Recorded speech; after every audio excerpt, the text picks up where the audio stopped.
So today I wanted to share a really quick Bible study tip this could be for beginners, it could be for people who've been reading for a while. It's a really simple concept, but it is something that has made a huge difference to me personally.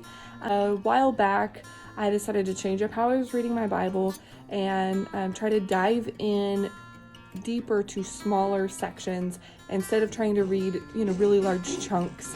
That was just feeling like more of a chore and like a thing that I had to do instead of a relationship and a connection. And so I decided to slow down and read smaller sections, but try to understand them better and dive deeper into those smaller sections.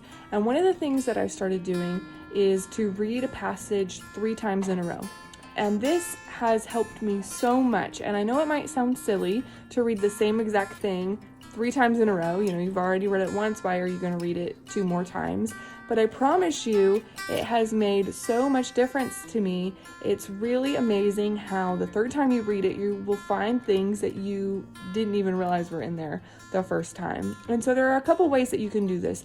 The first way is just straightforward, just read the passage 3 times. So if you're reading a smaller passage, maybe you're reading a whole page, maybe it's a chapter, whatever the section is that you want to have a better understanding on, just read it 3 times and let me know how the passage kind of changes as you understand it better and read it more times. And then the other way is to kind of dive in a little bit more deeply and to study the passage, but again, keeping this go over it 3 times at the root of this Bible study method. So the first time you're going to read through it and you're just looking for anything that's standing out, anything that you have questions about, any words that you don't understand, or maybe words that you tend to just skip over, anything like that. You're kind of making a note of that. You could mark it if you wanted to, or just kind of, pay attention in your brain of, the things that are standing out or the places you're having questions.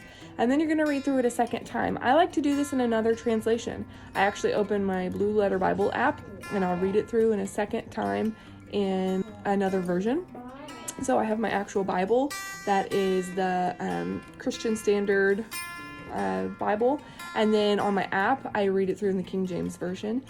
And I also like to go through on there and look up the Hebrew definition of any of the words that I'm not understanding. And also I like to, some of the words that I do understand, the core normal words like hope or faith, things that you feel like you understand the definition of, look up the definition of those too, because sometimes that can really open your eyes to things, help you get a deeper understanding, even, something that you thought you understood.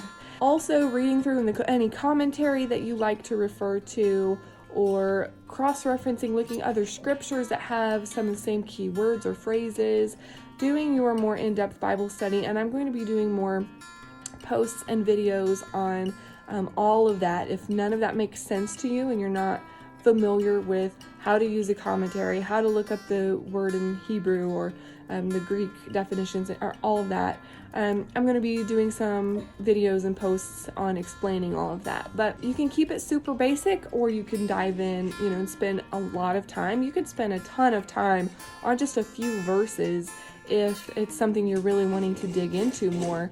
Okay, so you read it through that second time, you're doing any kind of studying or journaling that you would like to do that second time through, and then you're also, paying attention if you do any highlighting or anything like that. I have a printable for a Bible bookmark that is linked on my website that you can print off for free. It's just a little printable, and it has some journaling prompts and questions and things that you might want to ask yourself as you are going through the second time.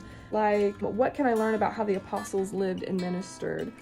How does this apply to my life today? So there's just some basic questions like that might help jog your memory if you're not knowing what to journal about or what to look for while you are going through it that second time. And then the third time, you could just read back through it and kind of has this final recap on, okay, what I read, and you see all the pieces of the words that you defined and the things that you read about the culture and the history of the time and all these things that you've been reading that all come together that third time through, and it's just like the frosting on the cake, and you see it come together as this beautiful picture. You could also, one thing I like to do, sometimes, I don't do this all the time, but sometimes I'll listen to it on the audio Bible while I am reading through that third time. Sometimes I've got to go, finish whatever it is that I'm doing, getting the kids around or whatever, and I'll just play it and listen to it that third time if I don't have time to read it. I hope that is helpful. I hope that blesses you. I wrote a blog post with some, kind of breakdowns of all of that and a link to the Bible bookmark. And if you want to check that out, you can also sign up for the emails there. And then I will be notifying when I put out new calendars and any other Bible studying tips that I post on there. You'll get notified about that as well. And I hope this was helpful. The plan is to continue to put out more information about different Bible studying methods and things like that, because everyone studies their Bible differently, and what works for me might not work for you. And so if this is something that, might not quite work for you, be on the lookout, because I'll be talking about more Bible study methods, and surely something there will be really helpful. So I hope you have a good day, and thanks for watching.